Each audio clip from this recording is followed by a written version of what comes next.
A nossa aula agora é sobre Sócrates, um filósofo muito importante para a filosofia grega, para a filosofia ocidental, para a história da filosofia de um modo geral. Por quê? Sócrates vai ser um marco histórico, tanto é que os primeiros filósofos gregos são chamados historicamente de pré-socráticos, antes de Sócrates. Quem era Sócrates? Sócrates foi uma figura, para muitos, lendária e, de modo geral, alguém que tinha uma personalidade muito marcante, né? É conhecido porque muitos o seguiam, muitos chamados discípulos, né? Alunos dele. E essas pessoas que seguiam, que tinham aula com ele, não eram aulas tradicionais. Sócrates não tinha uma escola. Sócrates era pobre, tinha mulher, tinha filhos, mas é preciso se falar que ele não ligava muito para essa vida prática familiar, não se preocupava com as finanças, com nada. E os amigos ajudavam ele sempre. Sócrates tinha uma ocupação fundamental, principal na sua vida. Qual era? A filosofia. Como ele não era professor, não existia profissão de professor como hoje, ainda, né? E ele também não se interessava por valores materiais. Ele se preocupava, sobretudo, com o espírito, com o conhecimento. E a preocupação dele era a filosofia. Então, Sócrates vai fazer amigos nesse intuito, não de se divertir, mas de conversar com essas pessoas próximas sobre o saber, sobre o conhecimento. Então, a filosofia é essa amizade no conhecimento, essa proximidade com outras pessoas que gostam de discutir, de dialogar, debater sobre o que é o conhecimento sobre as coisas. Ora, Sócrates foi discutir, sobretudo, as relações humanas, a ética, os valores humanos, a moral. E isso ele vai fazer através desses diálogos, desse jeito de conversar que é diferente de tudo que já tinha se feito antes. Tá? Sócrates vai ser uma pessoa ligada muito a esse diálogo, no sentido de que para ele a filosofia é isso, a filosofia é esse debate, a filosofia é esse chegar até o local público, as ágoras gregas, as praças públicas, e puxar um assunto com pessoas próximas, sejam elas ricas, pobres, tanto faz, pessoas que estivessem interessadas em debater, em discutir, e ele levava o assunto até quanto fosse necessário. Nesse diálogo ele tinha um método, um jeito de conversar específico para filosofar. Sócrates se comparava com a mãe dele. A mãe dele tinha sido parteira. E a arte de fazer partos, né, tem um nome. Ele pega esse nome da arte das parteiras, né, e traz para a filosofia. E traz esse método. Tá? Então, esse método de trazer pessoas à luz, ele traz para a filosofia. No caso, o método dele vai ser trazer ideias à luz. Assim como a tradição das parteiras são mulheres estéreis que não têm mais filhos, ele diz que não traz ideias, não são ideias dele. O papel dele como filósofo é provocar, dialogar, debater, para tentar ajudar, orientar no sentido das pessoas que conversam com ele, trazerem junto com ele ideias novas e bem elaboradas, claro, bem pensadas à luz para a existência. Tá?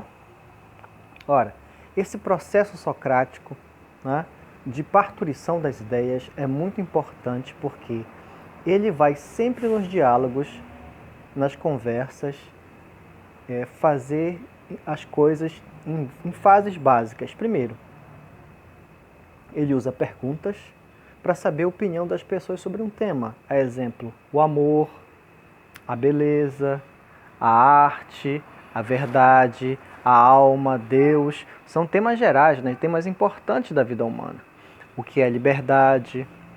Então, a partir dessas perguntas, ele começa a usar, depois, numa segunda fase, a ironia, né?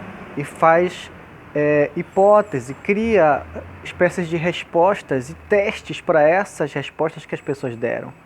E coloca em xeque, coloca com essa sua ironia, com essas suas perguntas, até histórias que ele conta, ele coloca todas as respostas que foram dadas em cada fase, e as perguntas vão ficando cada vez mais específicas, ele vai colocando em crise. É a crítica, né? Crítica é isso, criticar, colocar em crise. Ele coloca em crise as ideias que as pessoas falam para ele.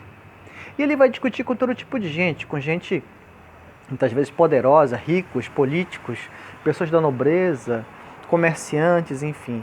Então você vai ter duas reações para essa conversa de Sócrates. Até porque no fim, geralmente, a resposta não vai estar toda resolvida. O amor é isto, a liberdade é isto, a verdade é isso, Deus é isso. Não vai ter sempre uma verdade no final. Você, quando acaba de ler sobre os diálogos, as conversas de Sócrates, você percebe que nem tudo está encerrado, que muita coisa na conversa podia continuar para melhorar a ideia. Só que tinha duas relações principais aquilo que ele fazia, essa ironia socrática. Né? Ele vai ter pessoas que vão admirá-lo como um grande orador ou um grande pensador, uma pessoa com uma mente fantástica, tanto é que ele vai atrair muitos olhares e muita admiração.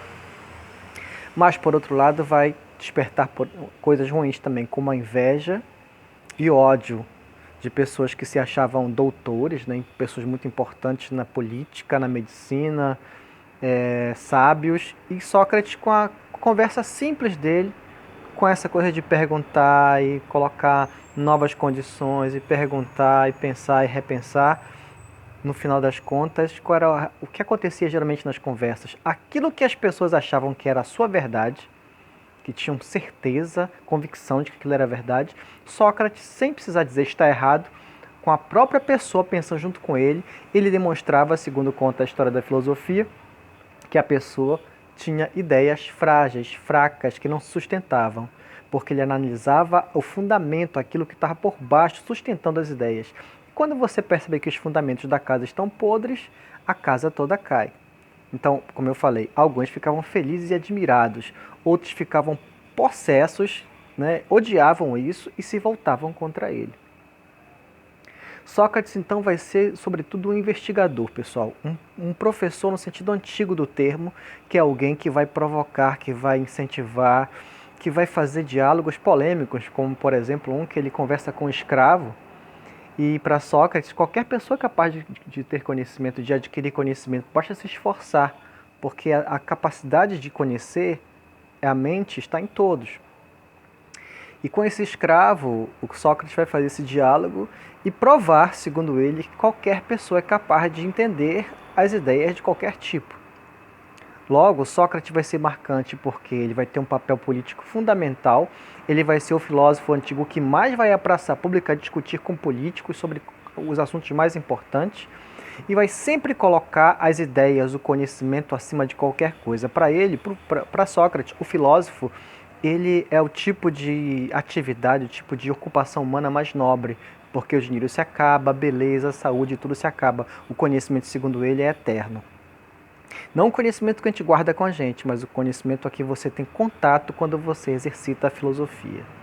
Ele, claro, diz que não tem ele mesmo conhecimento, mas o papel dele como filósofo é incentivar, orientá-los, a orientar as pessoas que conversam com ele a esse conhecimento. Ora, obviamente que Sócrates, como eu falei, tem essa consequência ruim de pessoas que não gostam do que ele faz e as pessoas poderosas vão se voltar contra ele.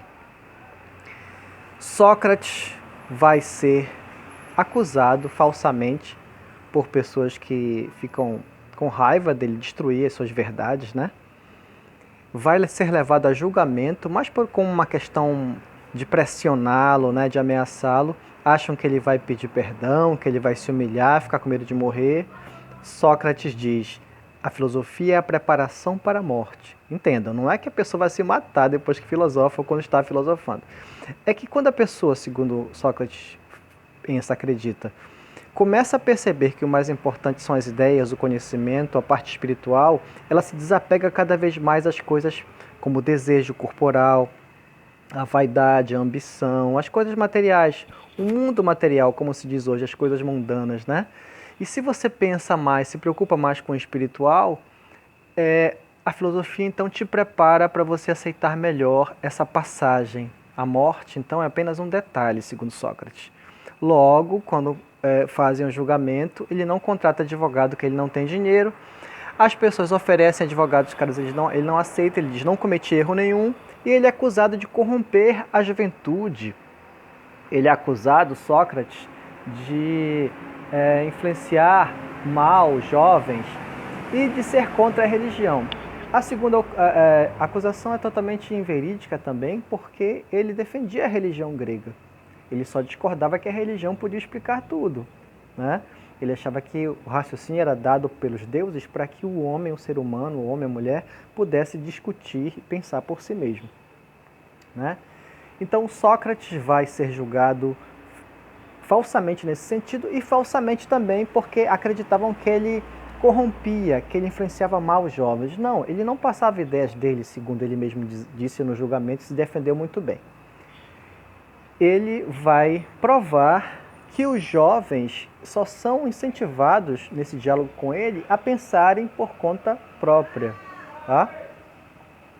Isso vai causar revolta, a cidade de Atenas, onde ele morava, vai se voltar toda para o julgamento dele, mesmo assim, pela pressão, vão condená-lo e vão dar uma chance. Olha, você pode pedir perdão, se arrepender, obviamente que ele não vai pedir, ele não é bem teimoso, mas ele é autêntico, ele não abre mão da verdade.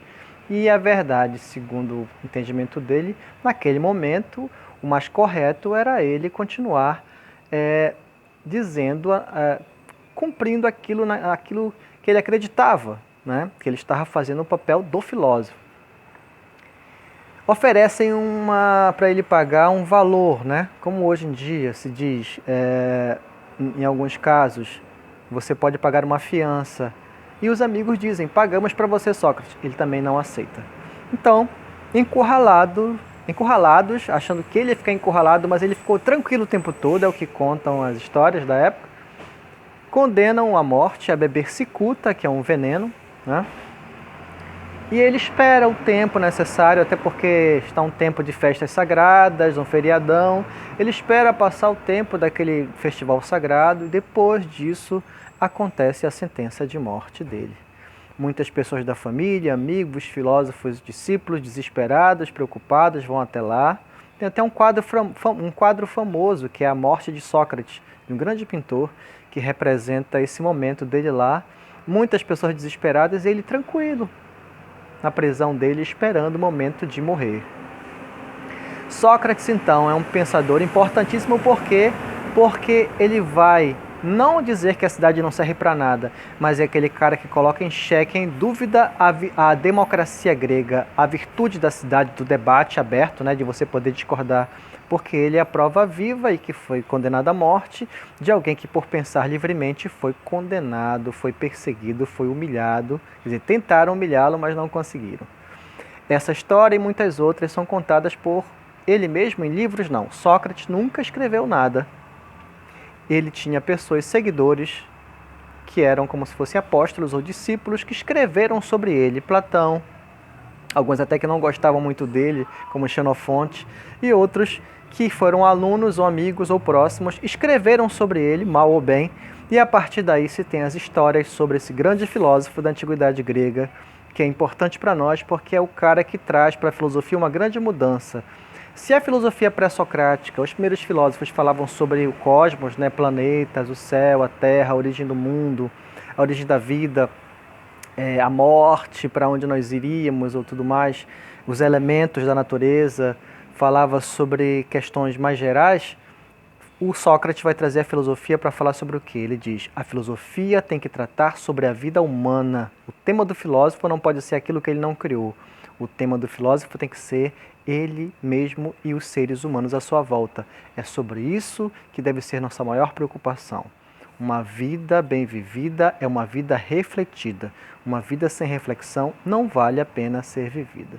Bem, essa é a nossa aula de Sócrates.